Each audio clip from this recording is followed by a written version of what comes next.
Hello friends, welcome back to my channel students time. तो आज हम बात करेंगे यूनानी इतिहास लेखन परंपरा के बारे में। तो अगर आप इसे डिटेल से जानना चाहते हैं तो वीडियो को एंड तक देखिएगा, स्किप ना करें। और अगर आप मेरे चैनल पर न्यू हैं तो मेरे चैनल को सब्सक्राइब कर दें, बेल आइकन को प्रेस कर दें ताकि आने वाली हर वीडियो की नोटिफिकेशन आप तक पहुँचती रहे। तो चलिए हम अपनी वीडियो स्टार्ट करते हैं। इतिहास लेखन परंपरा का आरंभ यूनानियों द्वारा किया गया। उन्होंने ही सबसे पहले वास्तविक इतिहास लिखने की कला सीखी, उसके उद्देश्यों, इसके कार्य और इसके नियमों को बतलाया। इतिहास लेखन जो परंपरा थी वो सबसे पहले यूनानियों ने ही स्टार्ट की थी। उन्होंने ही सबसे पहले वास्तविक इतिहास लिखने की कला सीखी और अपने उद्देश्यों को और कार्यों को लोग इसके नियमों को बतलाया। यूनान के हेरोडोटस को इतिहास का जनक कहा जाता है। ये मेन पॉइंट्स है, इनका नाम आप याद रखें हिस्टोरियंस का। यूनान के हेरोडोटस को इतिहास का जनक कहा जाता है। इतिहास लेखन के क्षेत्र में यूनानियों का योगदान सराहनीय है। प्राचीन यूनान में अतीत की सुरक्षा के प्रयास साहित्यिक कृतियों में दृष्टिगोचर होते हैं। यूनान के प्रारंभिक लेखकों का ध्यान समकालीन लेखन पर ही था, परंतु समय बीतने के साथ साथ यूनानी इतिहास लेखन परिपक्व होता गया। मतलब उनके इतिहास लेखन की रुचि जो थी वो चेंज होती गई।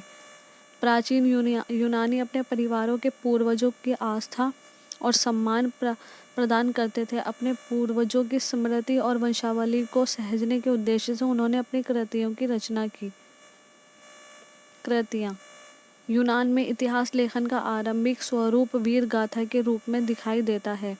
युद्ध में विजय प्राप्त करने वाले वीरों की स्तुति में लिखे गए अतीत का विवरण प्रस्तुत करने के आरंभिक प्रयास माने जाते हैं।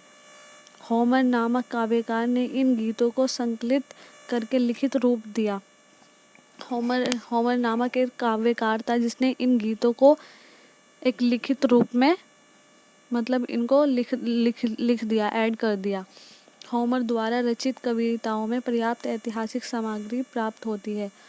आधुनिक इतिहासकार होमर की कृतियों को वास्तविक इतिहास नहीं मानते। कुछ इतिहासकार हैं जो होमर की कृतियों को मतलब वास्तविक इतिहास नहीं मानते हैं।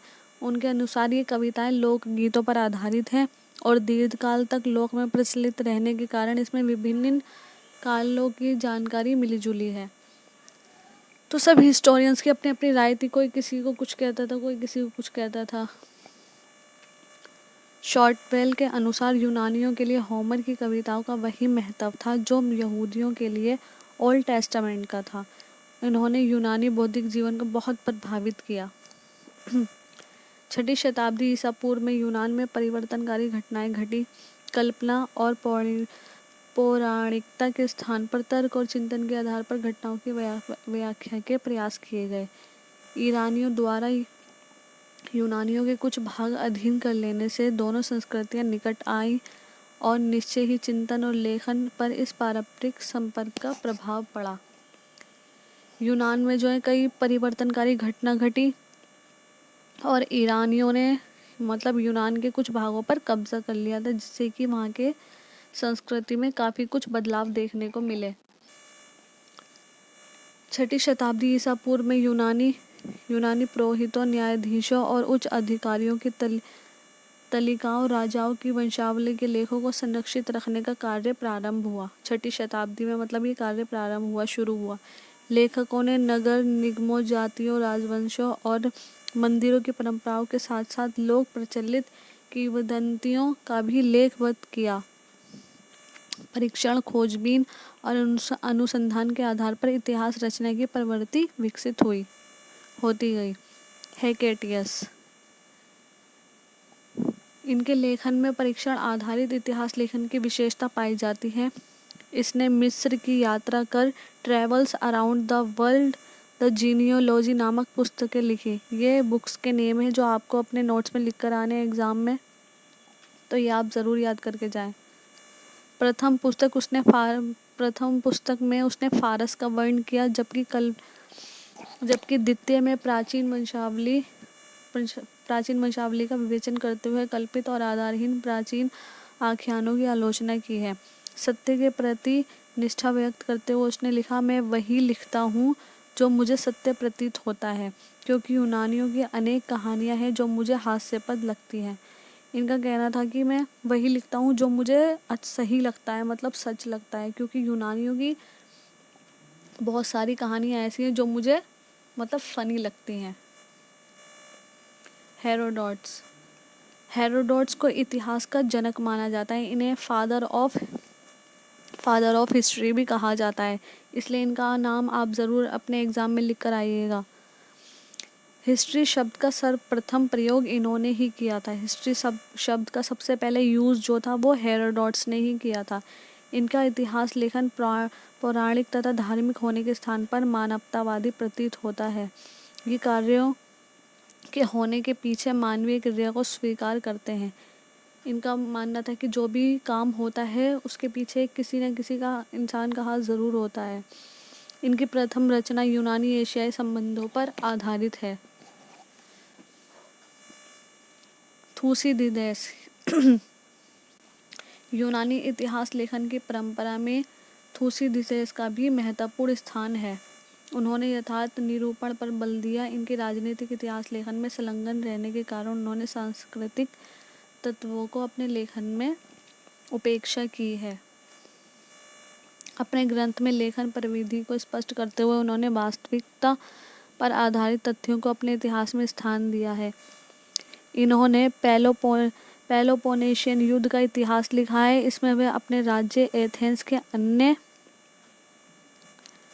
अन्य प्रतिद्वंदी यूनानी राज्यों के साथ हुए संघर्ष को लेखा जोखा प्रस्तुत करते हैं। युद्ध के आरंभ होने के पूर्व से ही अपने ग्रंथों की रचना आरंभ कर दी थी इन्होंने।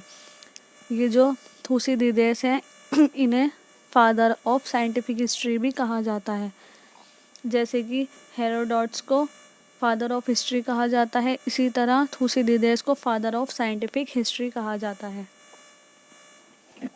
पॉलीबियस ग्रीको रोमन इतिहास लेखन में पॉलीबियस का विशिष्ट योगदान है। इन्होंने रोम में इतिहास लेखन की प्रेरणा प्राप्त हुई। इन्होंने 40 जिल्दों में रोमन साम्राज्य के इतिहास और संवैधानिक विकास पर अपना ग्रंथ इतिहास लिखा। इनकी 40 जिल्दों में से 5 आज प्राप्त होती हैं, जिनमें पॉलीबियस की इतिहास लेखन प्रवृत्ति पर प्रकाश पड़ता है। इनका कथन है कि यदि किसी जीव की आंखें निकाल ली जाए तो वह बेकार हो जाता है, उसी प्रकार यदि इतिहास से भी सत्य को निकाल दिया जाए तो व्यर्थ हो जाएगा, मतलब उसका कोई मतलब ही नहीं बचेगा। इनका यही कहना है कि अगर किसी भी जीव की आंखें निकाल ली जाएं तो वह बेकार हो जाएगा। इसी प्रकार इतिहास का भी है कि जब तक उसमें सत्य ना हो, सच्चाई ना हो, तो उसका कोई मतलब ही नहीं है। ये बात किसने कही? पॉलीबियस ने। अब हम आ जाते हैं निष्कर्ष पर। इस प्रकार हम देखते हैं कि यूनान में 6ठी शताब्दी ईसा पूर्व में बौद्धिक क्रियाकलापों की अभिव्यक्ति के एक साधन के रूप में इतिहास नामक ज्ञान की एक शाखा की उत्पत्ति हुई। यूनानी लेखकों के काल में ये परंपरा प्लवित होती रही। इतिहास लेखन में यूनानियों के योगदान को व्यक्त करते हुए थॉम्पसन ने लिखा है कि यूनानियों ने सभी प्रकार का इतिहास लिखा। उन्होंने ही पहले वास्तविक इतिहास लिखने की कला सीखी, उसके उद्देश्यों, कार्यों और नियमों को प्रतिपादित किया। यूनानी विज्ञान और दर्शन की भांति इतिहास के भी जन्मदाता हैं। तो इनका यही कहना था कि जितनी भी इतिहास लेखन की परंपराएं थी वो सबसे पहले यूनानियों ने ही स्टार्ट की थी। वहीं से रोमन के जो लोग थे उन्होंने भी इतिहास लिखना सीखा। तो आई होप, मैं आशा करती हूँ कि मेरी वीडियो आपके लिए हेल्पफुल रही होगी। तो अगर मेरी वीडियो अच्छी लगी हो तो लाइक कर दें और मेरे चैनल को सब्सक्राइब कर दें और बने रहे मेरे चैनल के साथ आने वाली हर वीडियोस के लिए। Thank you and thanks for watching.